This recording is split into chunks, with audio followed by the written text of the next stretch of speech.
Seja bem-vindo, seja bem-vinda à disciplina de História Contemporânea do século XX ao século XXI. Eu sou o professor Fábio Luiz da Silva e nós vamos trabalhar agora a nova ordem mundial e a globalização. Todo aquele período pós-Guerra Fria, não é? Se aproximando, portanto, dos dias atuais, o final do século XX e o início do século XXI, que é o século que nós estamos. Para isso, vamos começar com a nossa contextualização. Lá no slide, por favor. Então, a nossa contextualização. Qual é o contexto histórico, então, desse período aqui? Nesta imagem, vocês podem ver dois personagens dessa história muito importantes desta época, né? O Ronald Reagan e a Margaret Thatcher, tá? Então, ele, presidente dos Estados Unidos, ela, primeira-ministra da Inglaterra, normalmente apelidada de a Dama de Ferro, né? A primeira-ministra da Grã-Bretanha, tá? Então, veja só, qual é o contexto, então, desse final do século XX? É a crise do estado de bem-estar social, né? Crise do estado de bem-estar social. O que é esse bem-estar social? São as políticas econômicas, sociais, governamentais que estavam hegemônicas em grande parte do mundo após a Segunda Guerra Mundial, baseadas nas ideias do Keynes, o John Maynard Keynes, né, o criador do keynesianismo, que era uma proposta econômica que foi vigente nos Estados Unidos aí na década de 30, 40, 50, 60, até o início da década de 70, quando então uma nova política econômica surge, que é o neoliberalismo, né? Um retorno ao liberalismo que surgiu lá no século XVIII, no século XIX. Então vamos relembrar aqui, né, a história do século XIX, do XVIII e XIX. Nós temos ali a consolidação da Revolução Industrial. E em termos de teoria econômica, nós temos naquele momento ali o liberalismo, né? A superação do modelo econômico anterior, que era o mercantilismo, e o estabelecimento de um novo modelo econômico, que é o liberalismo, tá? Nós podemos dizer que o liberalismo é a parte teórica do capitalismo, né? O capitalismo é o sistema econômico, é como é que a sociedade se organiza para produzir aquilo que ela precisa. Então, nós nos organizamos da forma capitalista, tá certo? O fundamento teórico, filosófico, econômico, político desse sistema, ou seja, que justifica ser o capitalismo o melhor sistema, é o liberalismo, tá? Então, até a crise de 29, o liberalismo era hegemônico, tá? Com a crise de 29, a teoria liberal entrou em crise, não é? Porque a crise de 29 parecia colocar em xeque os princípios liberais. Aí então surgiu o keynesianismo, que também é uma economia, um tipo de economia ligada ao capitalismo também. Só que tem uma outra perspectiva, não é? Então nessa outra perspectiva keynesiana, o Estado tem uma presença maior na regulação da economia. Vejam, não é comunismo, tá? Não é comunismo. Mas há uma presença do Estado para garantir o bem-estar social. Então, por isso, quando começa a crise dos anos 70, após a crise do petróleo de 73, né? Então, a década de 70 e a década de 80 foram décadas de crise econômica.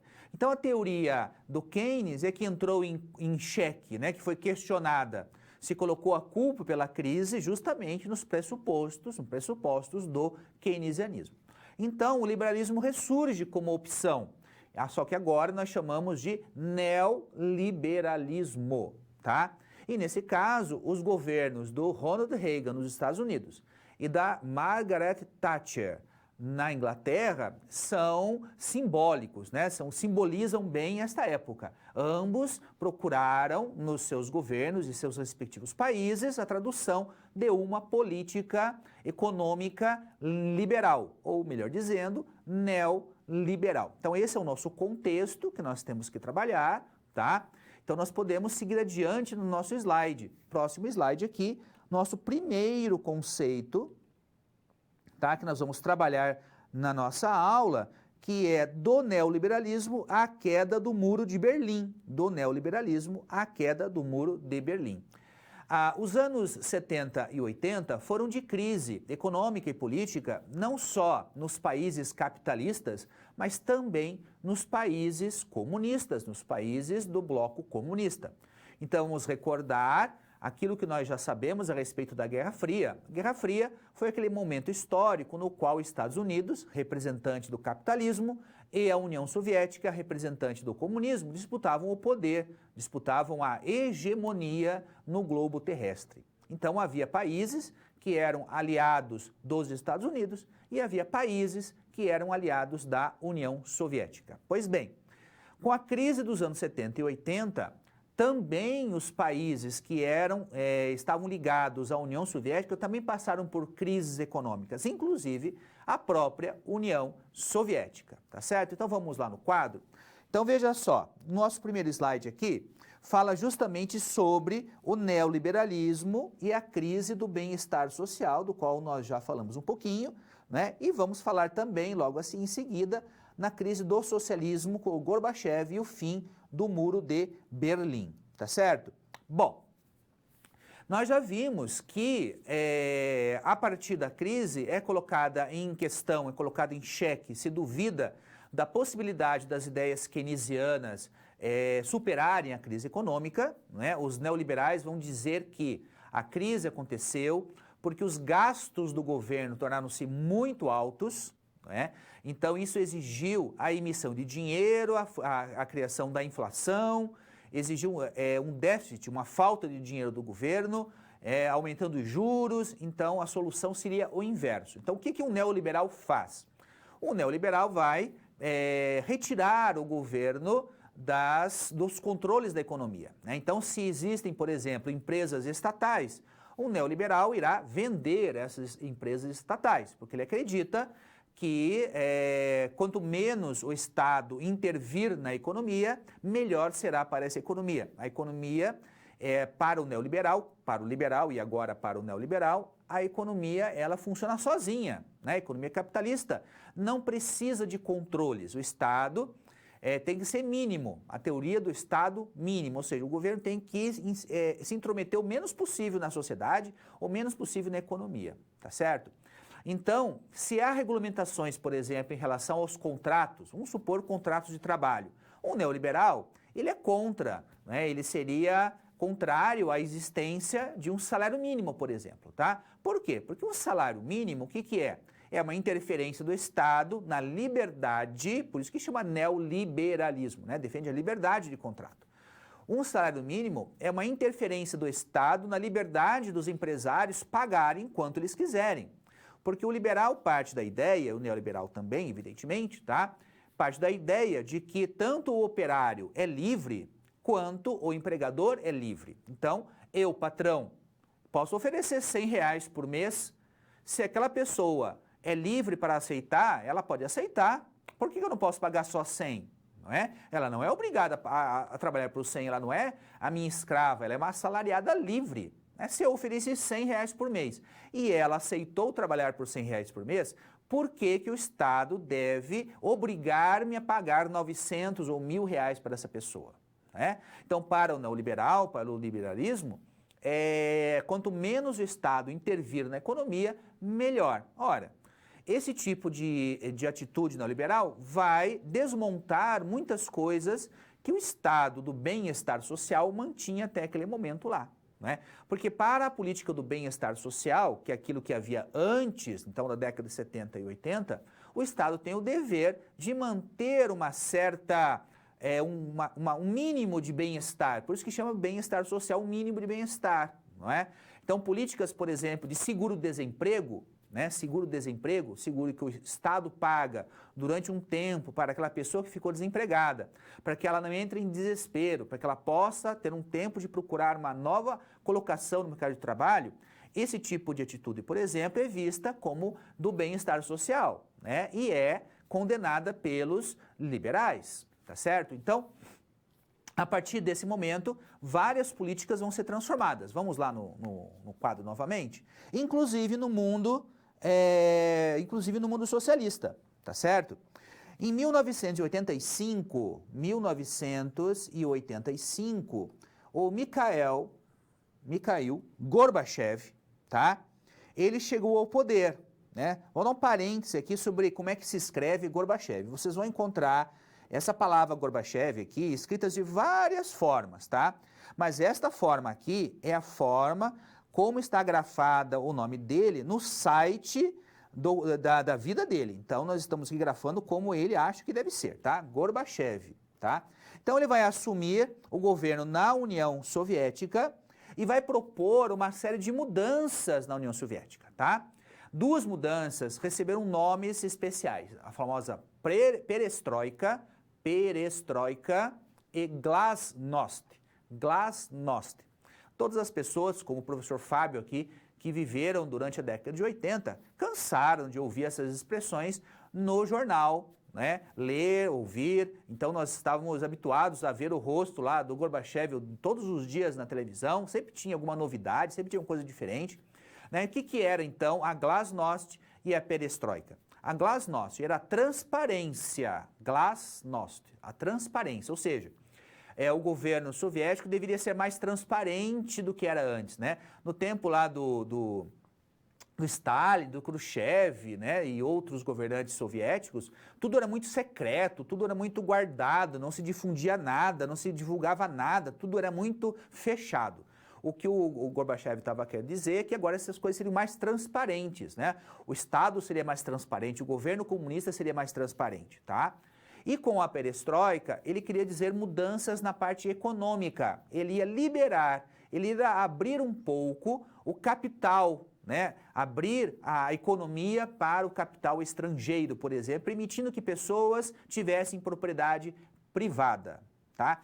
Então, a perestroika são mudanças na economia, liberando um pouco mais a economia soviética, comunista, e a glasnost era abrindo a questão política, permitindo que as pessoas, por exemplo, se manifestassem contra o Estado, contra o governo. Vamos lá no slide para ver aqui algumas imagens dessa época. Nós temos aqui, ó, o presidente Nixon visitando o Muro de Berlim, né? O Muro de Berlim, ele foi construído para separar a Berlim Ocidental da Oriental, e esse muro, ele caiu, né? Ele foi declarado inexistente, digamos assim, claro que ele estava lá fisicamente, mas ele não tinha mais serventia, em 1989, né? Então aqui o Muro de Berlim e o presidente americano Nixon visitando ele, tá? E aqui nós temos, né, o Bush, que foi presidente americano, o Reagan e o Gorbachev em 1988, um ano antes do final aí do Muro de Berlim, tá certo? Então com isso aqui nós estamos preparados para ir para o nosso próximo conceito, tá?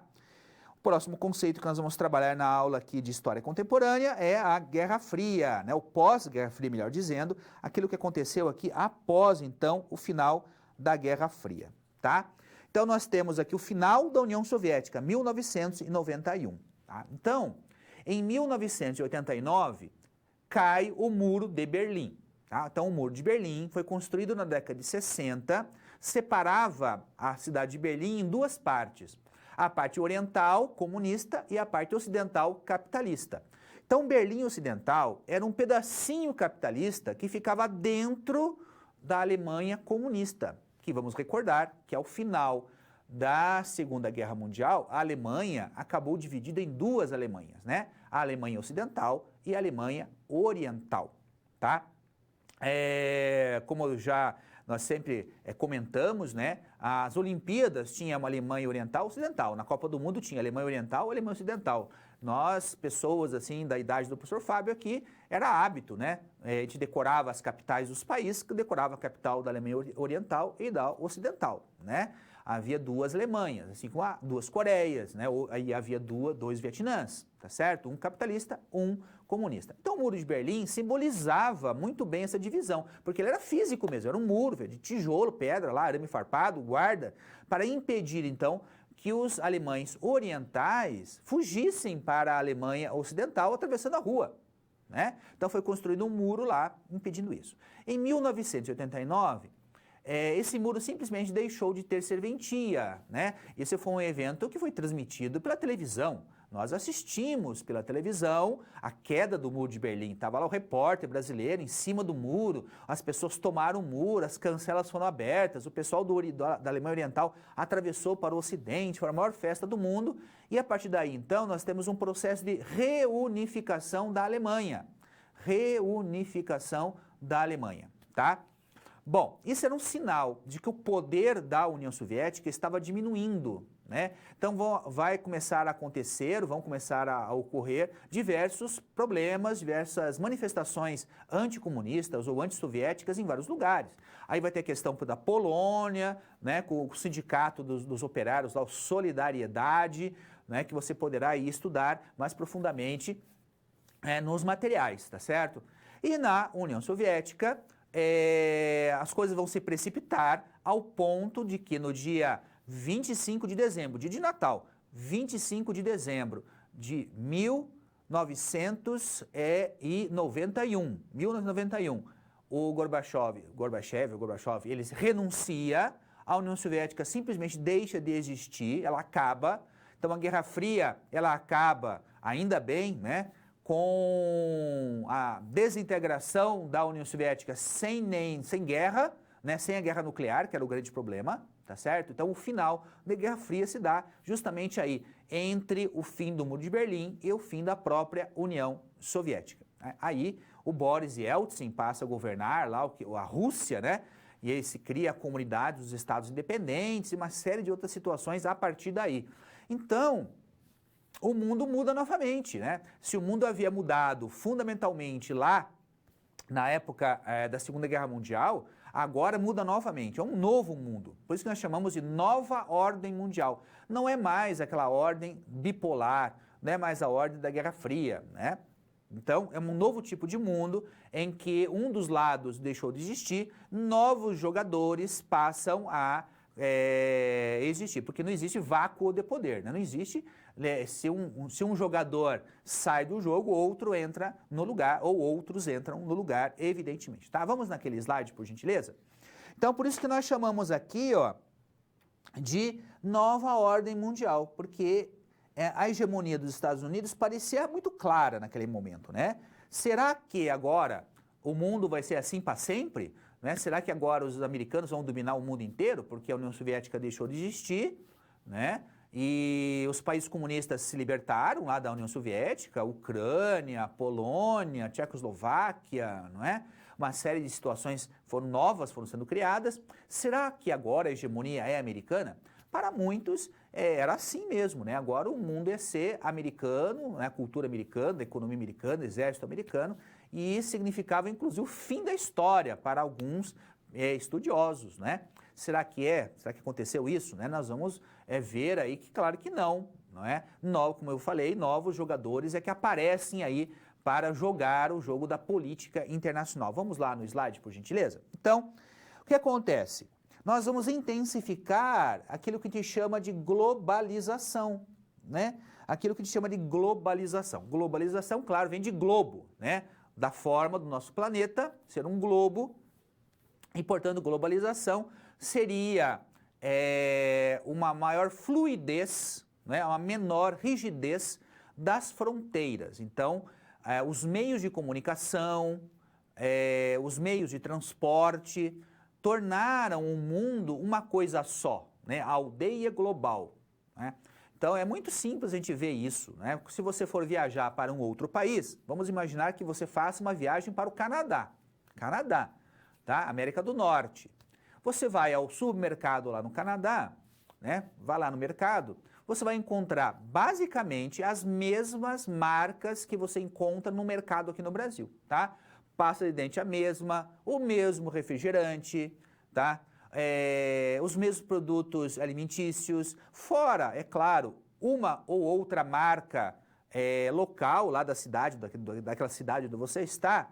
As grandes marcas internacionais estarão lá, as transacionais estarão lá, né? Se você ligar a televisão lá no Canadá, você vai lá no hotel, liga a televisão, você vai assistir basicamente os mesmos programas de televisão, tá? Os mesmos seriados, os mesmos desenhos animados, os mesmos reality shows, você vai encontrar as mesmas coisas, tá? Isso que a gente chama de globalização, que é tudo uma coisa só, é um globo só, tá? Vamos voltar lá no slide? E por fim, essa globalização, ela foi intensificada pela existência agora da internet, não é? O que permite que eu possa entrar em contato com o mundo inteiro pelo meu computador, né? Eu posso acessar, né? Esses dias mesmo, em sala de aula, eu falei com uma ex-aluna minha que se mudou para o Japão, né? Ela estava conversando com os coleguinhas, uma aluna no 9º ano, no Japão, né? Ela estava no Japão conversando com os colegas na sala de aula aqui no Brasil. Olha que fantástico, né? Isso que a gente chama de globalização, tá? Vamos lá no slide para ver algumas imagens vinculadas a isso aqui, né? Então, aqui uma ponte lá na China. Será que a China vai ser a nova potência mundial agora, depois do final da União Soviética? Essa é uma pergunta que a gente pode fazer, né? Aqui um outro exemplo dessa globalização, uma loja do McDonald's, lá na República Tcheca. Você vai encontrar McDonald's em qualquer lugar do mundo. Então, mesmo que você não goste da comida daquele lugar, você vai no McDonald's, você sabe exatamente o que você vai encontrar em qualquer parte do mundo.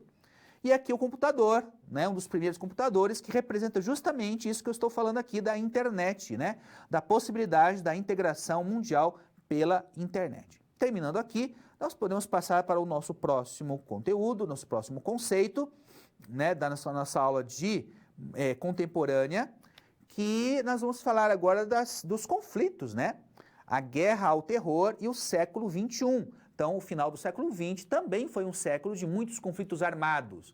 Não houve guerras mundiais, não houve a Guerra Fria, ela não aconteceu, a Guerra Fria acabou lá com o final da União Soviética. No entanto, isso não significou que grandes conflitos armados não tenham ocorrido aqui ou ali no final do século XX e começo do século XXI. Tá? Então, vamos lá no slide que nós vamos trabalhar com esse conteúdo aqui. Tá? Então, nós vamos ter, por exemplo, a Guerra do Golfo, né, a Guerra do Golfo de 90 a 91, tá? Depois nós vamos ter o ataque de 11 de setembro em 2001, né, a guerra ao terrorismo, que se segue a isso. Vamos falar também um pouquinho do grupo terrorista do Al-Qaeda, tá certo? Vamos falar aqui um pouquinho dessa Guerra do Golfo aqui. Isso é uma guerra dos Estados Unidos contra o Iraque. Então vamos lembrar, né, vamos pensar aqui, que aquela região ali, onde está Israel, Líbano, Jordânia, Síria, Iraque, né, Arábia Saudita, o Irã, né, o Paquistão, depois a Índia, toda aquela região da Ásia ali, ela é uma região riquíssima em petróleo, tá? Grande parte do petróleo do mundo sai daquela região ali. Então, é por isso que ali tem muita encrenca, muito conflito ali. Muitas pessoas têm muitos interesses.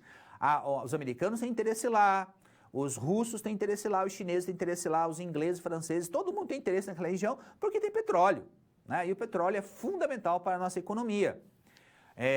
Não só para os combustíveis automóveis, gasolina, como o querosene, como para o plástico, como para produtos químicos, como tintas, remédios, produtos de limpeza. Existem milhares e milhares de produtos que são feitos à base de petróleo, tá? E petróleo é uma coisa que cada vez tem menos, porque não se fabrica petróleo. Petróleo é da natureza, né? Ele foi sendo processado ao longo dos milhões e milhões de anos anteriores, e o dia que a gente usar a última gota de petróleo, acabou o petróleo, pronto, final, e aí nós temos que arranjar uma outra solução, tá? Mas ainda tem bastante.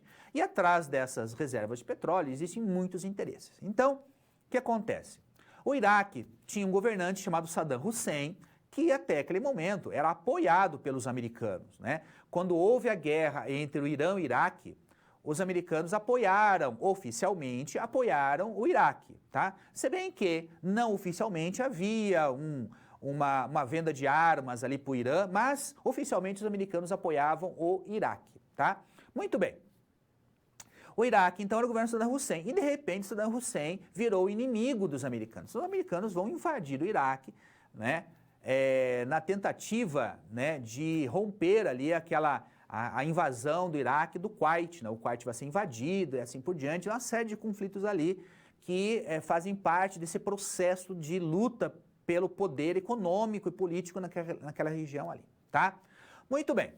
Nesse meio tempo, várias coisas vão acontecer, né? os soviéticos que haviam invadido o Afeganistão saem do Afeganistão, permitindo então que grupos radicais muçulmanos, né, assumissem o controle do Afeganistão, e aí vai surgir a figura do Al-Qaeda, liderado pelo Bin Laden, né? Então vai acontecer aquilo que era impensável, né? Que era impensável, um ataque terrorista de grandes proporções no território americano. Já havia acontecido alguns antes, grandes também, mas como os do 11 de setembro, certamente não teve e dificilmente vai ter um tão substancial quanto esse nos Estados Unidos, tá? Quem viveu nessa época, assim como o professor Fábio, por exemplo, tenho certeza, lembram exatamente o que estavam fazendo quando souberam do ataque 11 de setembro. Eu me lembro que, por algum motivo, naquele dia eu não estava dando aula, eu estava em casa, né, estava sol, e aí eu vi pela televisão aquela torre pegando fogo, o repórter falando, né, eu não estava entendendo bem o que estava acontecendo ali, né, eu estava assistindo, quase parecia um filme para mim. Porque, vamos concordar, em várias situações o cinema americano destruiu Nova York, né? Quantos filmes, né, de gorilas, né, como King Kong, alienígenas, monstros, fantasmas, enfim, Nova York já foi destruída várias vezes no cinema. Então, só que dessa vez era verdade. Aí nós estamos ali quase pasmos, né? O que a princípio parecia ser um acidente, né? O avião bateu lá no prédio por sem querer, mas daí um outro avião veio e bateu no outro prédio, na outra torre daquele conjunto comercial que tinha ali, né? E aí os prédios ruem, né? Eles caem e milhares de pessoas são mortas, há uma comoção internacional e assim por diante. Então, o ataque de 11 de setembro, vamos voltar lá no slide, por favor?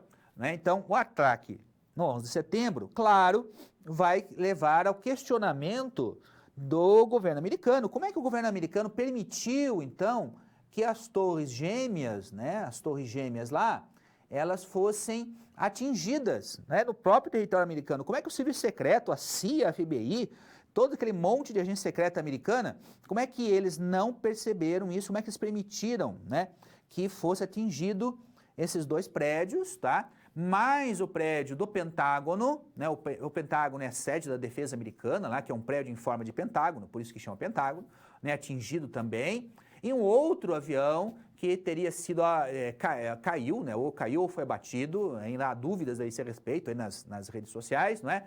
Na Pensilvânia. Então, veja, um ataque coordenado, um ataque suicida. E bom, um ataque suicida é uma coisa complicada de você trabalhar, né? Porque as pessoas que fizeram aquilo morreram, né? E aí você não tem quem punir. E diante disso, é claro que a população americana exigia uma reação do governo americano a isso, tá? E essa reação vai ser justamente a invasão do Afeganistão, né? A perseguição implacável ao Bin Laden, que só vai ser concluída no governo do Obama, né, bem mais recentemente, tá, depois do Bush, que ele era o governante durante o 11 de setembro, né, então isso vai ser capturado depois, vai ser morto, né, inclusive depois, enfim, começa a guerra ao terror. Mas mudanças internas também aconteceram nesse momento, mudanças internas nos Estados Unidos. A lei, por exemplo, mudou, né, leis que garantiam a liberdade, né, vão ser modificadas ali. Um pouco da liberdade civil americana, da qual os americanos sempre se orgulharam, vão ser restritas algumas coisas, tá? Vamos lá no slide para ver as imagens, então, desse período aqui. Então, olha só uma peça de artilharia. Artilharia é o canhão ali, né? No Iraque, em 1991, aqui nós temos, né, o ataque de 11 de setembro de 2001 a Nova York. Então, tá ali a fumaça, a Estátua da Liberdade, e a fumaça, né, do ataque a esse prédio, tá? E aqui um tanque de guerra em 2003 na Guerra do Iraque, quando os americanos também invadem o Iraque, tá certo? Então, a outra guerra que os americanos invadem, então, o Iraque aqui em 2003, tá? Com isso, nós podemos seguir adiante aqui na nossa primeira situação problema, tá? Resolução desse problema, que é sobre justamente a globalização. Sobre isso que nós vamos falar aqui. O que será que é essa tal de globalização, tá? Então, nessa SP, vamos refletir sobre a questão da globalização e do impacto na vida dos indivíduos e das comunidades. E aqui a palavra impacto, ela é exatamente isso mesmo, porque é um impacto, certo? nos obriga a mudar uma série de coisas, essa questão da globalização. Então vamos à questão aqui. Então, problematizando a situação problema, tá? Uma das imagens canônicas, né, ou seja, daquelas que são essenciais, tá? A palavra canônico vem de canon, que é os princípios fundamentais de alguma doutrina, de alguma coisa, tá? O canon. Então, no caso aqui, uma imagem canônica do processo de homogeneização cultural é a instalação de unidades da rede McDonald's, né? Assim como a Coca-Cola, a rede de lanchonetes McDonald's simbolizam o capitalismo americano, né? Faz parte aí do simbolismo do próprio capitalismo americano, tá? Em diversos países. Então, como nós sabemos, você encontra o McDonald's e Coca-Cola em quase todos os países do mundo, né? Você pode ir lá num lugar bem pobre de qualquer país do mundo, você vai encontrar lá uma plaquinha da Coca-Cola, lá num bar, numa venda, numa birosquinha qualquer, você vai encontrar Coca-Cola para tomar, né? Então, você consegue imaginar o impacto da inserção de novos hábitos cotidianos, inclusive alimentares, no estilo de vida das pessoas dessas regiões, tá? Então, olha só, essas empresas, essas marcas, elas não só estão vendendo produtos, elas estão mudando hábitos cotidianos, estão mudando a cultura desses lugares, tá? Então, será que nós conseguimos imaginar o impacto disso no estilo de vida dessas pessoas, né? Então agora nós podemos resolver aqui a situação problema. Com a globalização, costumes antes regionais ou nacionais tornam-se mundiais. Em relação à cultura, há uma tendência à homogeneização. Cada vez mais nos alimentamos, nos vestimos e nos divertimos da mesma forma em diversas partes do mundo, tá? Então, a nossa roupa passa a ser mais ou menos a mesma, né? Então, aquele hábito de se vestir daquela forma tradicional naquele lugar muda, né, por conta das novas marcas, das novas lojas, né, do assistir um filme, de assistir uma novela, um seriado, ir no cinema. Eu quero ser que nem aquele outro lá, né? Eu tenho, por exemplo, vários alunos meus do ensino fundamental que perguntam para mim, professor, por que aqui no colégio a gente não tem armário como nos colégios americanos? Porque as crianças e os adolescentes assistem aqueles seriados ou filmes que se passam em escolas americanas, seja no elementary school, no high school, né? E todas têm aqueles armários lindos e maravilhosos, né? E as crianças aqui, claro, querem ter igual, né? Elas imaginam, diante da nossa realidade, elas sonham com aquele tipo de escola que eles veem nos filmes, né? Que eles veem lá nos seriados, etc, etc, tá? Então, muda, veja, a nossa perspectiva, muda dos alunos, dos adultos também. Nós nos alimentamos, né? Então, há 50 anos atrás, nós não tínhamos tantas marcas transacionais por aí. Hoje nós podemos comer hambúrgueres e comer pizzas e comer comidas, né, que são exatamente as mesmas que você compra em Nova York, em Pequim, em Londres, em Frankfurt, em qualquer lugar, não é? Então, muda.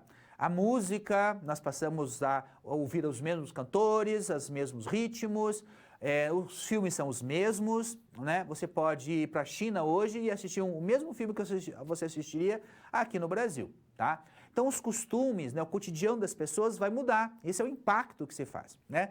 O problema não é você comer o hambúrguer do McDonald's, não tem problema nenhum, né? O problema é que muitos elementos culturais vão se perdendo também, tá? Há uma perda de elementos culturais, né?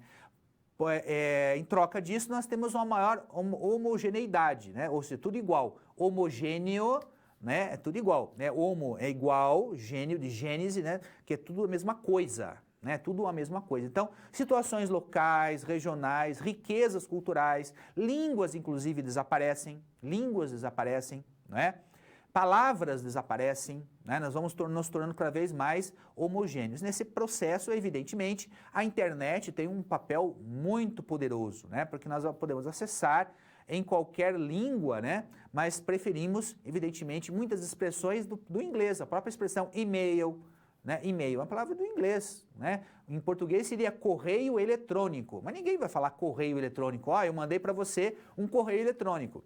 Eu tenho certeza que, a não ser que seja uma exceção, muita exceção, você nunca ouviu alguém falar isso, né? Eu nunca falei. Eu falei agora, né? Eu mandei um correio eletrônico, eu mandei um e-mail para você, eu recebi um e-mail. Ninguém fala eu recebi um correio eletrônico, tá?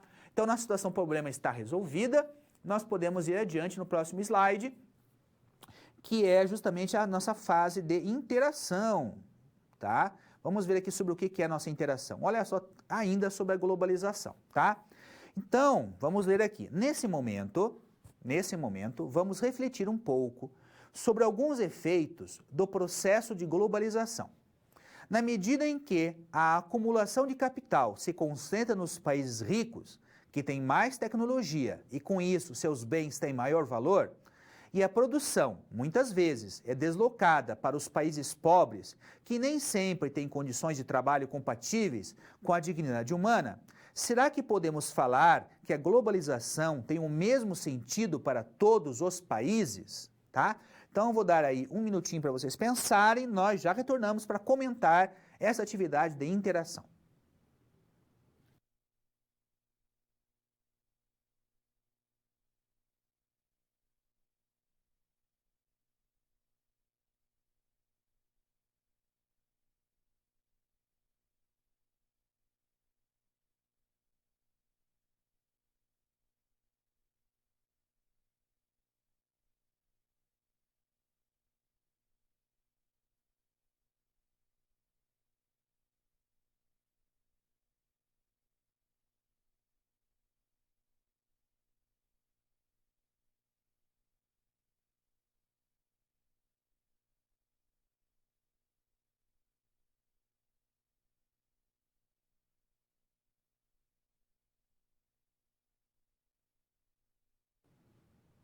Muito bem, vamos no slide novamente que eu quero ler o trechinho final ali, olha só. Né? Será que podemos falar que a globalização tem o mesmo sentido para todos os países? Né? Então, porque quando nós falamos a expressão globalização, a princípio parece uma relação de igualdade, né? Então, parece que é uma troca de coisas, né? Mas essa troca é desigual, não é a mesma. Então, por exemplo, o capital se concentra nos países desenvolvidos e não nos países subdesenvolvidos. Né? Por quê? Porque nesses países é que é produzida a tecnologia. Tá? Então, o computador, os avanços na tecnologia, do celular, dos computadores, esses avanços não são feitos nos países onde esses computadores são fabricados. Né? O computador pode ser feito no Brasil. Nós fabricamos computadores aqui, mas a tecnologia não é desenvolvida aqui, ela é desenvolvida em outros países, tá? E a tecnologia é o conhecimento que tem valor, não é o objeto em si. O objeto de plástico, aquele é barato, é o que menos custa ali. O que custa é a tecnologia, o conhecimento, né? Por isso que esses países investem milhões e milhões de dólares em pesquisa tecnológica, não é à toa. Tá? Pesquisa de ponta, pesquisas básicas, pesquisas aplicadas para o desenvolvimento de novas tecnologias, coisa que às vezes falta para os outros países. Então, esses países podem fabricar, essas empresas podem fabricar esses produtos em outros países cuja mão de obra é mais barata. Né? Então, eles pagam pouco, muitas vezes em condições precárias. Existem muitos produtos que nós consumimos aqui que vêm de países que se você vê como os trabalhadores lá trabalham, você fica pasmo, né? Eles ganham lá uma misériazinha, trabalham sem condições de trabalho alguma, tá? E nós pagamos aqui uma fortuna por aquele produto lá, né? Então, hoje a terceirização desses produtos para esses países mais pobres, né, é uma característica dos nossos tempos de globalização. Esses países ficam satisfeitos, eles querem que essas empresas fabriquem lá, porque eles precisam de empresas para aquele povo todo lá não ficar desempregado. Por menos que eles ganhem, por pior que sejam as condições, as pessoas estarão empregadas. Para essas empresas é ótimo, porque essas pessoas trabalharão por muito pouco, os produtos ficarão baratos, os lucros ficarão altos. E a concentração do capital ficará, então, nos países mais desenvolvidos, tá certo? Então, aqui nós terminamos a nossa atividade de interação, podemos ir adiante no próximo slide, continuar aqui a nossa atividade, tá? Então, o nosso próximo conceito de história contemporânea será justamente a guerra ao terror e o século XXI, como nós estávamos trabalhando, só que agora nós vamos trabalhar o mundo real versus o mundo virtual, né? O mundo real versus o mundo virtual. Vamos começar aqui com a própria internet, né? Com a própria internet, tá certo? Então, vejam, né? Hoje nós nem pensamos em viver sem internet. É até difícil, mesmo para pessoas mais idosas, como o professor Fábio aqui, que nasceu na época que não tinha internet, que a juventude e o começo da idade adulta não tinha internet, fica difícil para eu entender como é que nós vivíamos sem ela, né? Hoje, quando eu tenho uma dúvida, imediatamente eu procuro na internet, tá certo? Ontem mesmo, por exemplo, nós compramos um bolo numa padaria, o bolo se chama picada de abelha, bolo picada de abelha. Nós ficamos na dúvida, né? Por que que se chama picada de abelha? Fui lá na internet e descobri por que que o nome era picada de abelha. Olha que facinho de fazer, né? Como é que eu ia descobrir isso antes da internet? Eu não ia descobrir. Eu jamais ia saber, né? Os nossos alunos, né, os meus alunos, não fazem ideia do que é ir na biblioteca fazer pesquisa. Pegar a Barça, né, pegar a enciclopédia, conhecer, lá da editora Abril, abrir, procurar o verbete, né, sei lá, Galileu Galilei, e copiar no papel almaço daquilo lá, levar para o professor. O nosso aluno nem sabe o que é isso, né? Se a gente não tomar cuidado, os nossos alunos fazem simplesmente copia e cola, né? Ele copia, cola e imprime. Às vezes nem copia, ele imprime a tela do computador. Eu já recebi trabalho, inclusive da universidade, né? Na universidade, de alunos que imprimiram a tela, né? Tinha lá as propagandas, tinha os links, era a tela. Não se deu ao trabalho sequer de copiar e colar e ajeitar ali a fonte para parecer que ele tinha escrito. Nem isso se deu ao trabalho, né? Mas a internet, então, ela tem um lado muito bom, é muito bom, né? Muitas coisas do meu doutorado, por exemplo, eu só fiz por conta da internet, né? Quando eu precisei, por exemplo, consultar um determinado sermão que um bispo francês, lá no século XIX, ele fez um sermão e eu precisava ler esse sermão, né? Veja, antes da internet, eu teria que pegar um avião, ir até a França, implorar lá para o funcionário da Biblioteca Nacional da França me dar um documento do século XIX para eu ler em francês, né? O que acontece agora? O que eu fiz? Eu entrei no site da Biblioteca Nacional Francesa, está lá o documento digitalizado, eu imprimi o documento, eu pedi para alguém traduzir o documento francês para mim e eu li o documento aqui no conforto da minha casa, sem precisar me locomover até lá. Isso para mim, seria impossível. Eu não ia ter dinheiro para ir até lá, não teria bolsa, não teria tempo para isso, tinha que trabalhar o dia inteiro. Então, veja como a internet é uma coisa fantástica, né? Mas também tem o seu lado não tão fantástico assim, tá certo? Vamos lá no slide, né? Então, nós vamos falar agora, né, da questão das redes sociais. As redes sociais são uma coisa fantástica também, não é? Que a princípio é uma coisa boa, porque nós podemos encontrar novas pessoas, reencontrar pessoas antigas, que nós conhecidos. Eu reencontrei amigos de infância, eu participava de grupos, eu ainda sou do tempo do Orkut, né? Do Orkut era uma rede muito legal, tinha aquelas comunidades lá, não é, que a gente participava, depois veio o Facebook, veio outras redes sociais mais recentes e assim por diante. Então é uma coisa muito legal, as pessoas se divertem lá, veem videozinho de cachorrinho, né? Só que também há, evidentemente, o lado negativo, porque as redes sociais são ferramentas, né? E nós podemos usar as ferramentas para o bem ou para o mal, tá? E a internet vai mudar alguns aspectos da nossa relação social. Vamos lá no slide? Então, olha só, uma delas é as novas visibilidades, tá?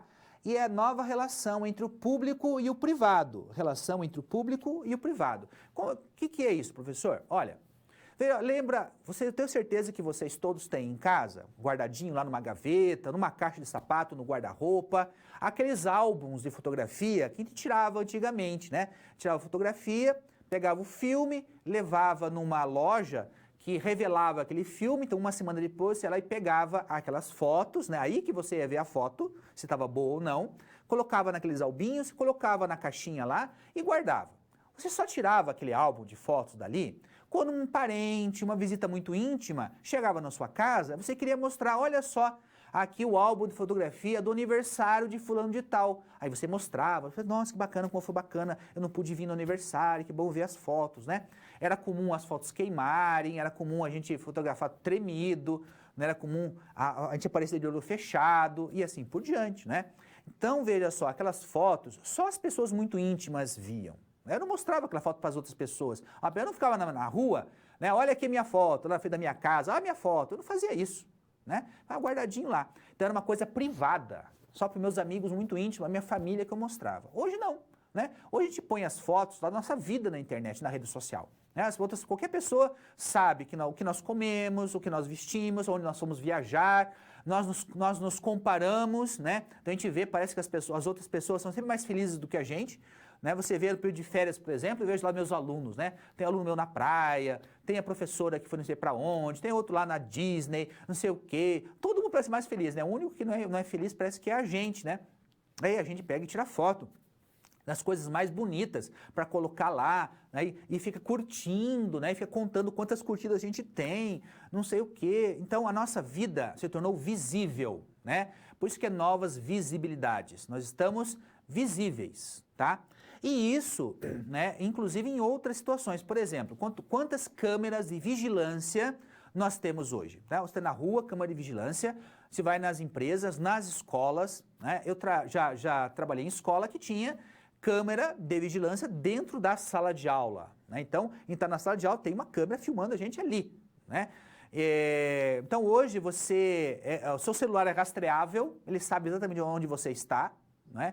Esses dias, uma professora perdeu o celular ou roubaram o celular dela, ela não sabe, né? Mas ela pôde, pela internet, seguir o caminho do celular, né? Alguém pegou o celular dela, perdido ou roubado, e ela pôde seguir o caminho, né? Ela entrou lá no Google lá e dá para onde foi a pessoa foi. Pela velocidade, né, que a pessoa estava andando, parecia que ela estava de bicicleta, devia estar de bicicleta, né? Porque a pé ou então estava correndo, né? Então veja, como nós somos vigiados o tempo todo, né? Então nós estamos sempre à mercê, não sabem tudo da gente, né? O Estado sabe um monte de nós também. Por isso que é uma mudança entre o que é público e o que é privado. Hoje muitas coisas que eram públicas, muitas coisas que eram privadas se tornam públicas e nós mesmos fazemos isso, tá? Nos expomos, o que é perigoso. Quantas notícias vocês já ouviram falar dessa exposição ter causado problemas para as pessoas, né? Nas escolas, hoje isso é muito complicado, né? O cyberbullying é muito comum, né? Hoje as coisas são publicadas e aí depois que vai para a rede parece que aquilo não tem mais fim, né? Então é muito complicado isso também. Os governos também sabem um monte de coisa de nós, né? Sabem muitas coisas a nosso respeito. Hoje, se você for preencher um cadastro no órgão do governo e colocar lá seu CPF, vai sair todos os seus dados, então, eles estão lá registrados de alguma forma. Então isso é muito comum nos dias atuais, faz parte aí desse mundo globalizado, né? Você pode ter um amigo num outro país, né? Então isso tanto é bom quanto é ruim. Tá? Isso é bom. Esses tempos atrás eu queria ler um artigo publicado por um autor da Noruega e eu não achava esse artigo para eu baixar na internet, tá? Tinha que pagar, porque as revistas internacionais geralmente cobram para você ler o artigo científico, tá? E eu não estava muito afim de pagar pelo artigo científico. Eu queria ler, mas não queria ler tanto assim. Então eu mandei um e-mail para o autor, né? Vai que o autor manda para mim. Eu peguei e mandei um e-mail para ele, em inglês, claro, pedindo para ele mandar. Ele, no dia seguinte, ele mandou o e-mail dele, né, o e-mail com o artigo para eu ler. Ó, que maravilha, de grátis, né? De graça porque eu tinha internet. Então, isso por um lado é bom, por outro lado não é tão bom assim. Vamos adiante? Tá? Então, vamos ver algumas imagens vinculadas a isso aí. A rede social, que nós conhecemos, né? Que todo mundo conhece, tá certo? Aqui o famoso selfie, que todo mundo agora tira essa foto, né? As crianças, os adolescentes, hoje a foto virou uma coisa banal, tira foto tudo que é lugar, tudo que é instante, tem milhares de fotos do celular das pessoas, tá? Então, nós estamos prontos para ir adiante aqui na nossa discussão, nosso próximo conceito, que é historiografia e pensamento na contemporaneidade, né? O que é contemporaneidade, professor? Contemporaneidade é o contexto ou o modo de ver o mundo da época contemporânea. Então nós temos a modernidade, que é anterior, tá? Corresponde à idade moderna e parte da idade contemporânea, e agora a contemporaneidade. Sempre quando se fala essa expressão, contemporaneidade, nós estamos falando das coisas bem de agora, tá? Bem da nossa época, assim, de poucos anos atrás até agora, tá bom? Então, a historiografia e o pensamento contemporâneo, da contemporaneidade, tá bom? Então, vamos adiante aqui ver isso, tá? Então, o título desse slide aqui é verdade líquida, tá? E aí foi colocada essa expressão em referência às ideias do Bauman. Zygmunt Bauman, um sociólogo, Zygmunt Bauman, que escreveu um livro chamado Modernidade Líquida. Ele escreveu vários livros que contêm a palavra líquido, tá? E o mais conhecido, o mais fundamental é o Modernidade Líquida. Então, o que é modernidade líquida? Seria um estado da sociedade no qual as coisas mudam muito rapidamente. Então, elas são fluídas como um líquido, né? A gente não consegue pegar um líquido com a mão, ele vaza pelos nossos dedos, tá? Não é sólido, não é permanente, ele é líquido, tudo bem? Então, isso seria a modernidade líquida. A coisa muda tão rápido que quando a gente pensa que sabe alguma coisa, aquilo já mudou. A gente tem uma coisa, aquilo ficou superado. A gente faz alguma coisa, já está ultrapassado. Dessa mudança muito rápido das coisas, as coisas não são sólidas, não permanecem, né? Nós desprezamos a tradição, gostamos da mudança constante, faz parte dessa modernidade líquida. Por isso, a expressão verdade líquida no slide ali. Vamos voltar a ele, por favor? Tá? Então, dentro desse mundo aí da contemporaneidade, tá? Eu queria tratar aqui da questão do fim da história, da questão da verdade e da pós-verdade, da questão da verdade e da pós-verdade. Então, o que é esse tal de fim da história? Bom, fim da história é assim. Quando acabou a União Soviética, lá em 1991, um historiador chamado Francis Fukuyama, ele escreveu um livro chamado O Fim da História, tá? Então, ele achava o seguinte, com o final da União Soviética e a vitória dos Estados Unidos, a história teria acabado, era o fim da história, tá? Por que o fim da história? Porque, veja só, pensa comigo aqui, só existe história porque tem mudança, né? Porque se nós vivêssemos como nós vivíamos há 1000 anos atrás, né? 1000 anos atrás, então não haveria história. Para que estudar história? Né? Só estudamos história porque o passado é diferente do presente, é a única razão. Né? Como o passado é diferente do que é hoje, nós estudamos história, para conhecer como era. Se fosse igual, não precisaria estudar. Então, para ele, após o final da União Soviética e a vitória do liberalismo, do neoliberalismo, do capitalismo e assim por diante, então os americanos teriam a hegemonia mundial e nada mais aconteceria de importante, né? Então era o fim da história, a história estaria pronta, né? Por isso essa expressão fim da história. É evidentemente que isso não aconteceu, né? O fim da história não a história não funciona assim dessa forma, né? Novos jogadores surgiram, a China, né? A Coreia do Norte, o Irã, né? A própria Rússia, né? Renasce ali com o poder, com o Putin, né? Que agora governa lá, a Inglaterra, a União Europeia, enfim, mas novas situações vão surgir aí. Então não é que o fim da história acabou, não vai acabar, né? Mas foi uma expressão muito utilizada naquele momento, houve muita polêmica, com pessoas a favor, pessoas contra, um debate acadêmico bastante intenso a respeito do conceito de fim da história. Vamos lá naquele slide novamente, por favor? Então, o que é verdade e pós-verdade, tá? Verdade e pós-verdade. Então, a verdade é uma coisa complicada de definir, né? Existem filosofias e filosofias, livros e livros, só para você descobrir o que é verdade ou definir o que é a verdade, tá bom? Existe muito disso.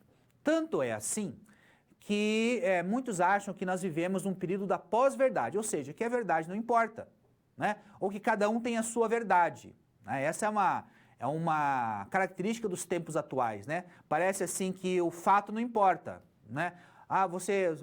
Não, é assim, né? Mas eu acho que não é, e parece que você acha que não é, tudo bem. Como se a verdade dependesse da crença ou da vontade das pessoas, dos indivíduos, tá? Num extremo dessa ideia, nós não poderíamos provar absolutamente nada, né? Tudo seria de acordo com a crença. Então, sei lá, a folha da árvore é verde. Não, mas eu acho que é vermelha. Não, mas é verde. Não, mas eu acho que é vermelha. Então, no mundo pós-moderno, se eu achar que é vermelha, eu digo que é vermelha e tudo bem, né?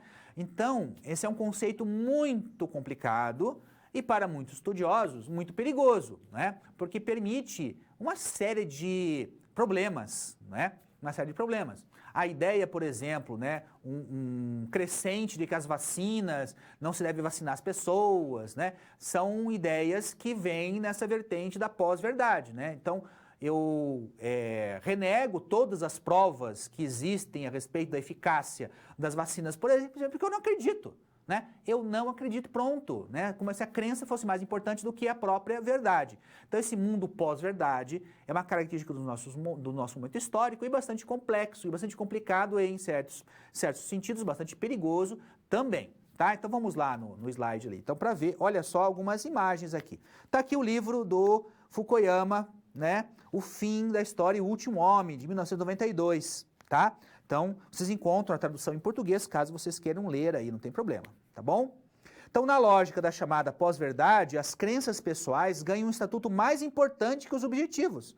Olha que interessante isso, né? Ganha mais importância que os fatos objetivos, tá? Então, nós estamos preparados aqui para o nosso próximo conceito, tá? Ainda dentro da historiografia do pensamento da contemporaneidade, que é a ciência e o relativismo epistemológico, que tem uma relação muito grande com a modernidade e pós-modernidade, e vamos no final ver qual é a relação disso com o desafio da escrita da história e até mesmo do ensino da história, tá? Então, olha só, o que é esse relativismo epistemológico, tá? Epistemologia é o estudo do conhecimento. Episteme é conhecimento, tá? Então, a epistemologia é aquela parte da filosofia que estuda a possibilidade do conhecimento. Será que nós podemos conhecer? Se nós podemos conhecer as coisas, como é que nós garantimos que aquilo que a gente conhece é verdade ou não é verdade, tá? Então, são as preocupações da epistemologia. Então, o relativismo epistemológico é aquele que diz que a verdade depende exclusivamente das pessoas, tá? E não dos fatos objetivos, tá? Então, seria mais ou menos assim. A lei da gravidade diz o seguinte: se o professor Fábio subir num prédio e se atirar lá de cima, o professor Fábio vai morrer. Porque o professor Fábio não é passarinho e ele não voa. Esse é um fato objetivo. Isso é uma lei da gravidade, lei da natureza. Tá? A gente cai, não tem jeito, tá bom? Muito bem. Se eu for um relativista epistemológico radical, eu vou dizer o seguinte: não. Se eu achar que eu não caio, eu não caio. Né? Vocês já assistiram um desenho animado em que o personagem do desenho, ele vai no precipício assim, ele não cai, ele só cai a hora que ele olha para baixo, né? Então, a hora que ele vê o buraco aí que ele cai. É mais ou menos assim, né? Só vai acontecer se eu acreditar naquilo. Então, esse relativismo epistemológico é um problema na ciência, tá? É um problema porque torna as coisas todas relativas e isso não é verdade, né? Existem muitas coisas que são objetivas, né? Permitem que nós estejamos aqui, por exemplo, tá? Então, existem leis da física que são objetivas. Então, se eu acender interruptor aqui do estúdio, por exemplo, né, a luz vai acender. Se eu for lá e desligar, a luz vai apagar. Não é uma questão de crença. Não adianta eu só acreditar. Quando eu era criança e eu queria tomar refrigerante, não tinha refrigerante em casa, né? Minha avó, meu pai não queria comprar refrigerante, eu ficava assim, fechava os olhos e ficava pensando assim, forte na Fanta, né? Pra ver se a Fanta aparecia. Né? Da minha crença, né? Uma Fanta aparece a Fanta. E a Fanta nunca apareceu, gente. Nunca. Né? Por quê? Porque não faz sentido, não é a minha crença que vai fazer a Fanta aparecer ali, gente. Se aparecesse, eu ficaria surpreso, né? Eu ia vender meu poder aí de aparecer coisas, né? Mas não apareceu nunca, porque não adianta, né? Não é a minha crença. Então, o interruptor liga porque eu ligo os dois fios elétricos, aí passa energia elétrica. E ela desliga porque eu desligo esses dois fios e a energia elétrica não passa. É uma coisa objetiva, tá?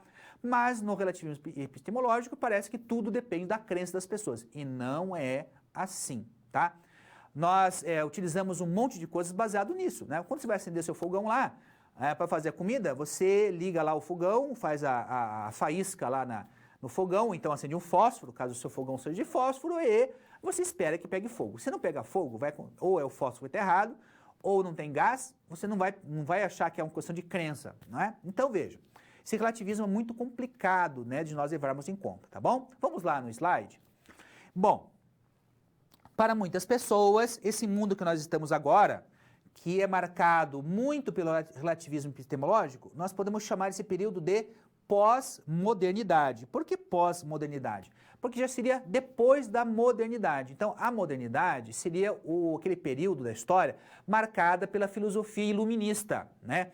Os iluministas, lá do século XVIII, e eles vão influenciar todo o século XIX e XX, tá? Os iluministas defendiam a nossa capacidade humana de conhecer as coisas. Nós podemos conhecer a natureza, podemos descobrir as leis da natureza.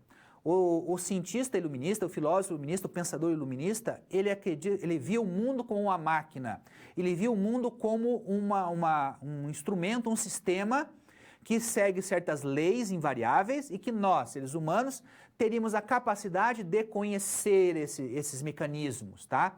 Então nós conhecemos os mecanismos, por exemplo, da genética, e hoje nós podemos curar doenças mexendo com a genética. Nós podemos produzir novas espécies de plantas e animais até por meio da genética, porque nós descobrimos certos princípios que estão lá fincados nessas leis da natureza, tá? Mas, então, no pós-moderno seria depois disso, seria uma dúvida dessa nossa capacidade, tá? Nós colocamos nossa capacidade intelectual e epistemológica em dúvida. Então, isso seria característica do pós-moderno. Vamos lá naquele slide? Então, qual que seria o efeito disso para o escrito da história?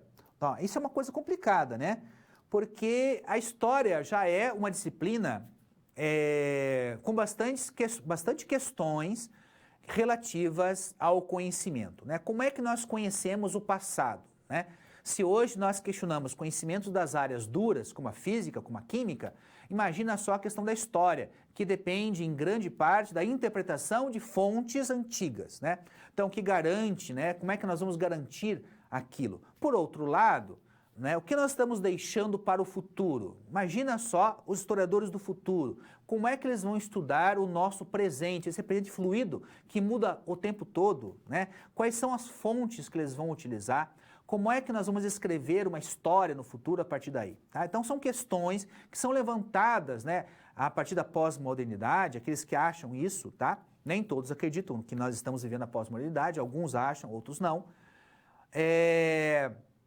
Hoje os historiadores vivem um problema sério, né? Mudanças muito rápidas, uma desvalorização daquilo que é antigo, e nós trabalhamos com coisas antigas, né? Então há um esforço grande do pesquisador e dos professores de história para valorizarem a sua disciplina, a sua ciência, o seu conhecimento, e são desafios para a escrita da história daqui para frente, inclusive para os professores da história como nós. Tudo bem? Então estamos prontos para a nossa próxima atividade. Vamos lá no slide, por favor, para que nós possamos aqui ir para, né, os desafios epistemológicos, tá? Que nós temos aí 3 tendências que nós podemos ver presentes no mundo atual: mecanicista, idealista, interacionista. Então, na mecanicista, nós podemos conhecer o mundo tal como ele é. Idealista, nós não podemos conhecer o mundo, tudo é um texto, tudo é criação da nossa cabeça. E a interacionista, que diz que não é nem uma coisa nem a outra, mas é da interação entre nós, a nossa cabeça, o nosso intelecto e o mundo real que se produz o conhecimento, tá?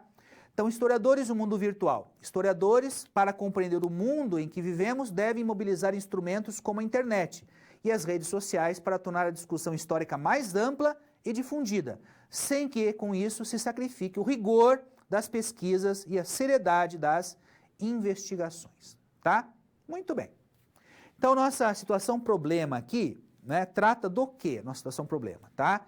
Ela trata justamente da história e da internet, né? Então, uma questão fundamental aqui, como a história vai tratar, ou como ela trata a questão da internet. Muito bem.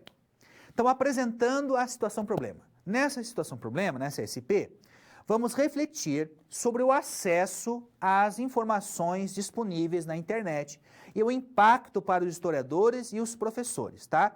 Então, hoje o nosso aluno, você, professor, nós, professores, e os nossos alunos têm uma série de informações que estão disponíveis na internet, informações e desinformações, tá? E vamos ver qual é o impacto disso para os historiadores e para os professores, tudo bem? Então, problematizando a situação problema, tá? Vamos ver qual é o problema dessa situação aqui. A mudança na forma de acesso e circulação da informação causa impacto na relação entre professores e alunos em sala de aula, e é muito comum que eles tragam informações colhidas na internet que não são exatamente condizentes com os debates científicos, tá? Então, olha só, os nossos alunos muitas vezes trazem informações para nós em sala de aula, e muitas vezes elas não são condizentes com os debates científicos, tá? Com aquilo que a ciência propõe. Então, podemos confiar nas informações da internet? Então, quando surgiu a internet, é muito interessante porque se pensou o seguinte, né? Com a internet agora, todo mundo vai ter acesso a tudo, né? O conhecimento vai ser democratizado.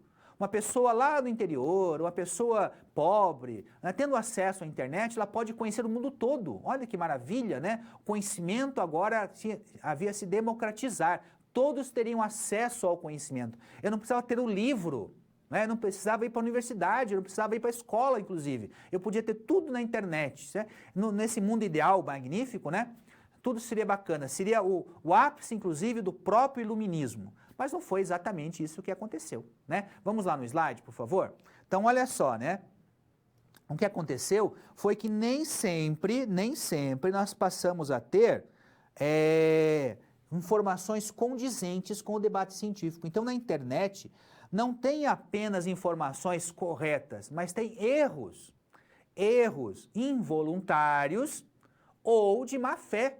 Tem informações erradas porque as pessoas colocam informações erradas. Gostam de divulgar o erro, gostam de causar a confusão. E as pessoas, inclusive os nossos alunos, que às vezes não têm o discernimento suficiente para separar o joio do trigo, acabam aceitando, acabam assimilando, né, tudo aquilo. Tá? Mais recentemente tem surgido aí a ideia do fake news, né, notícias falsas, que são consumidas como verdade pela população, por muitas pessoas, não todas, mas muitas pessoas, né, que acreditam, né, quase todo mundo, inclusive o professor Fábio aqui deve ter acreditado em alguma fake news, tão parecido com a verdade que era. Então, se a internet prometia a princípio o acesso ao conhecimento, a democratização do saber, na verdade, existe isso, mas também existe um lado aí mais sombrio dela, né, que é a disseminação da desinformação, tá? Vamos lá no próximo slide? Então, olha só aqui, ó, resolvendo a ASP, a situação, problema. A internet mudou completamente o acesso à informação. A princípio, parecia que o ideal iluminista do conhecimento universal seria realizado, né, como eu havia falado. Em grande parte, sim, claro, né? Mas a desinformação também circula, muitas vezes de forma sedutora, tá? As pessoas fazem tão bem feitinho que parece verdade mesmo, né? Tá certo? E uma boa formação escolar e acadêmica pode contribuir para a livre escolha nesse novo mundo, né? Então, qual é o papel do historiador, qual é o papel do professor de história nisso? Dar uma boa formação para o nosso aluno, tá? Ele tem que ser muito bem formado na ciência, naquilo que é cientificamente comprovado, naquilo que faz parte dos debates científicos, tá? Que nós possamos, para fazer isso, evidentemente, estudar muito. Um professor de história, ou professor de qualquer área, mas no nosso caso aqui de história, que não estude muito, não esteja muito a par do conteúdo, como é que aquele conteúdo chegou até ali, a fonte daquele conteúdo, não consegue dar conta dessa nova realidade em que a verdade parece ser tão relativa, né? Mas tão relativa. Uma vez eu tive um professor, por exemplo, que defendia essa ideia da relatividade, né, epistemológica. Aí eu questionei ele, olha professor, mas Tiradentes, né? Tiradentes lá, aquela pessoa que morreu lá enforcada na Inconfidência Mineira. Ele morreu, né? Porque faz 300 anos isso, ele morreu, tá? Aí ele falou assim para mim, mas Fábio, será que ele morreu mesmo? Eu falei assim, mas óbvio, faz 300 anos, né? Dificilmente alguém vai viver 300 anos, né? Talvez no futuro, mas por enquanto ninguém viveu, mas ainda no século XVIII. Bom, ele falou assim, mas e se um disco voador apareceu na hora que ele ia morrer lá e levou o corpo dele para um outro planeta? Ora, se eu começar a pensar nesse tipo de coisa, né, aí realmente fica difícil de ter uma objetividade, né, histórica principalmente, tá? Então é óbvio que é fundamental que os professores tenham uma formação profunda na sua ciência e isso é um problema, né? Quantos de nós, né, saímos da universidade com muitas lacunas no nosso conhecimento, né? Nós viemos já, isso aconteceu com o professor Fábio aqui, né? Viemos do fundamental, né, do médio, no meu tempo era o 2º grau, né, com uma formação meio capenga, fazemos a universidade, uma série de lacunas acontecem e nós vamos preencher essa lacuna ao longo do tempo, né? Por isso é importante nós nos dedicarmos mais ainda aos nossos alunos da educação básica, né? Para que eles possam saber por eles tomar a decisão. Não somos nós que vamos dizer isso, nós temos que prepará-los para que eles possam discernir, né, aquilo que é fato, aquilo que é objetivo, aquilo que é ciência, aquilo que é positivo, daquilo que não é, né, para que ele não seja enganado, né, e não sofra os prejuízos causados por essa desinformação que circula tanto aí na internet e prejudica tantas pessoas, tá bom? Então vamos adiante lá no próximo slide, tá? Aqui para a nossa interação. Então, na nossa interação, nós vamos falar sobre as visibilidades. Então, olha só. Recentemente, conversas privadas capturadas por uma importante empresa global por meio de um aparelho vazaram na imprensa, tá? Como esse exemplo é um exemplo de mudanças nas relações entre o público e o privado, tá? Então, o que aconteceu? Antes de a gente dar o tempinho para vocês pensarem, o que aconteceu? Vocês devem ter lido, se não leram, leiam, que recentemente uma empresa global que fabrica um aparelhinho que você coloca na sua casa e você conversa com aquele aparelhinho, que o aparelhinho entende o que você fala e faz as coisas que você quer. Aquele aparelhinho ali grava também as conversas da gente, tá? Então você tem um aparelhinho ali, ele está gravando o que você está falando. Você está conversando com a sua esposa, conversando com seus filhos, com seu amigo, com seus parentes lá, e aquele aparelhinho está gravando.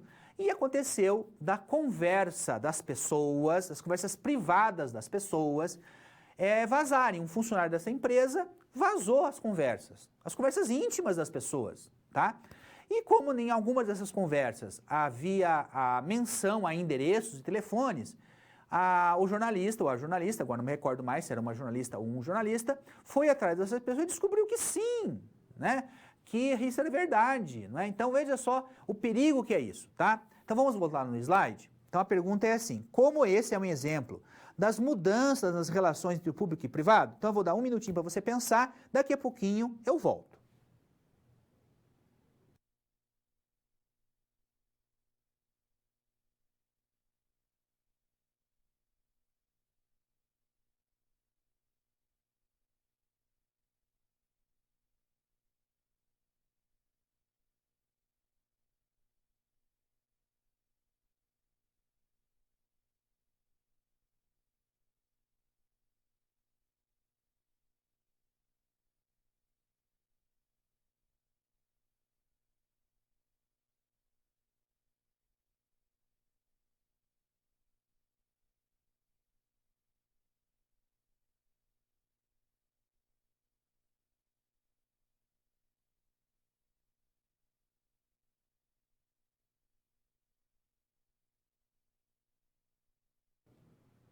Veja só, esse é um excelente exemplo de como as relações entre o que é público e o que é privado está mudando, né? O que é público e o que é privado? Vamos voltar aqui um pouquinho no conceito primeiro, né? Público é aquilo que todos podem ver, né? A praça pública. Privado é aquilo que se refere a mim e a minha família, tá? Então, a minha casa, a minha correspondência, o meu carro, né, o meu quarto, o meu banheiro, são coisas privadas. Os meus problemas, né, as minhas coisas que estão dentro da minha cabeça, os meus pensamentos, os meus sentimentos são privados, tá certo? E hoje, coisas que são privadas estão passando para a esfera pública, como as fotografias, por exemplo, que eram privadas e agora são públicas. Eu publico toda a minha vida nas redes sociais se eu desejar, né? Então isso é um exemplo. Então esse exemplo da gravação é outro exemplo disso. Uma empresa está gravando a conversa da gente sem a minha permissão, né? Sem a nossa permissão. Eles gravam a nossa conversa íntima. Estou ali conversando com a minha esposa, alguma coisa íntima, de repente alguém que eu não sei quem está ouvindo, vai ouvir a minha conversa, porque eu não quero que ouçam, né? Olha só que coisa, né? Veja quantos problemas geram isso, tá? Vamos supor que essa pessoa que está ouvindo essa conversa, a pessoa que está lá na casa dele não sabe, mas tem uma pessoa ouvindo a conversa, né? E ele ouve um crime. Aconteceu um crime naquela casa, tá? Houve um crime ali. E ele ouviu, tá? Ele está ouvindo uma conversa privada, tá? Sem a permissão daquelas pessoas. Ele tem o direito de chamar a polícia? Né? Ele ouviu um crime, tá? Mas ele estava, ao mesmo tempo, cometendo um crime, porque ele estava ouvindo uma conversa sem a permissão da pessoa. Né? Porque eu não quero que as pessoas estranhas ouçam a minha conversa particular na minha casa, né? Porque senão todo mundo fica sabendo das minhas particularidades. Ó. Da minha vida privada é minha vida privada. Né? Então, esse é um bom exemplo da mudança, como está mudando, né? Ao comprar esses aparelhos, ao permitir, ao voluntariamente nos expormos, nós estamos mudando as relações público e privado. Será que isso vai ser bom? Será que isso vai ser ruim? Eu não sei, mas que é uma mudança muito grande, é. Né? Então, na sala de aula, isso afeta, inclusive, as salas de aula, né? Os nossos alunos veem a nossa vida privada e nós vemos a vida privada dos nossos alunos, né? Então, eu sei quando os meus alunos viajam, né? Meus alunos sabem quando eu viajo, né? Então, eles sabem muitas coisas, né, sobre mim, da minha vida privada, porque eu mesmo coloquei lá. E eu sei muita coisa da vida privada deles lá. Eu não sabia nada dos meus professores, só os conhecia da sala de aula. E eles também não me conheciam absolutamente nada sobre mim, né, porque só me conheciam também na sala de aula. Então, está mudando isso e é uma coisa que nós, historiadores, temos que estar atentos, tá bom? Então, vamos adiante no próximo slide. Então, agora para a nossa recapitulação. Vamos recapitular aqui a crise do chamado do estado do bem-estar social, né? E chega aqui até os nossos dias, tá bom? Bom, então o que era a política do bem-estar social? Era uma política social, econômica, dos governos, baseados nas ideias do John Maynard Keynes, no keynesianismo, tá?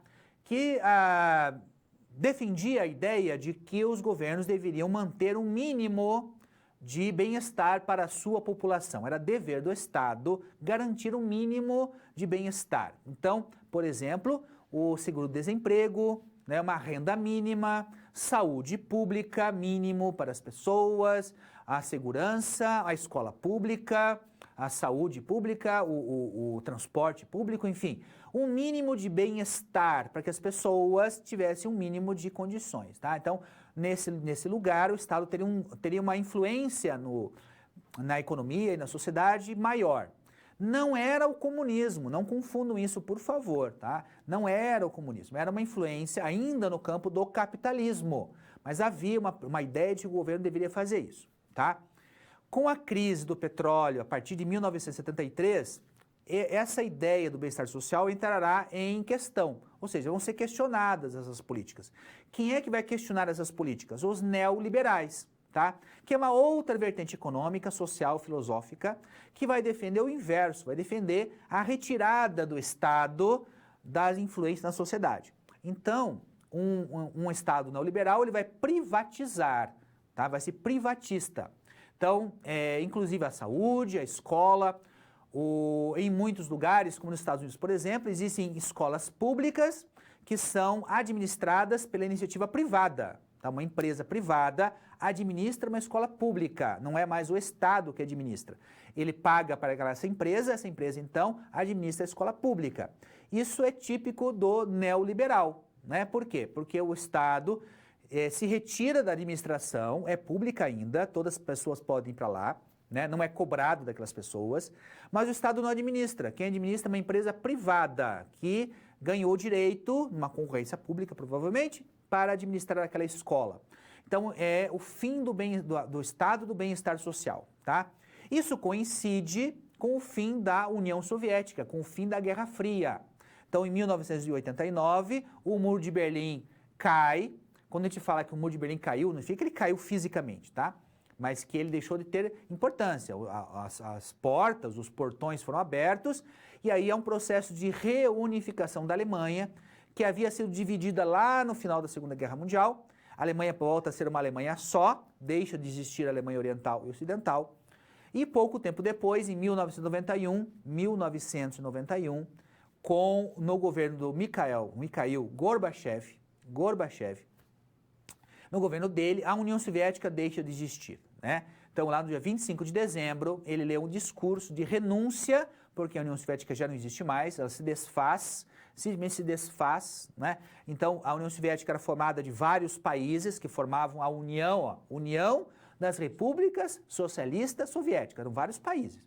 Agora se desfaz, a Rússia passa a ser o grande país ali, né, do tamanho que ele sempre foi, tá certo? Mas a União Soviética deixa de existir, então a Lituânia, Estônia, Polônia, todos esses países agora passam a ter uma liberdade muito maior após o final da União Soviética, tá?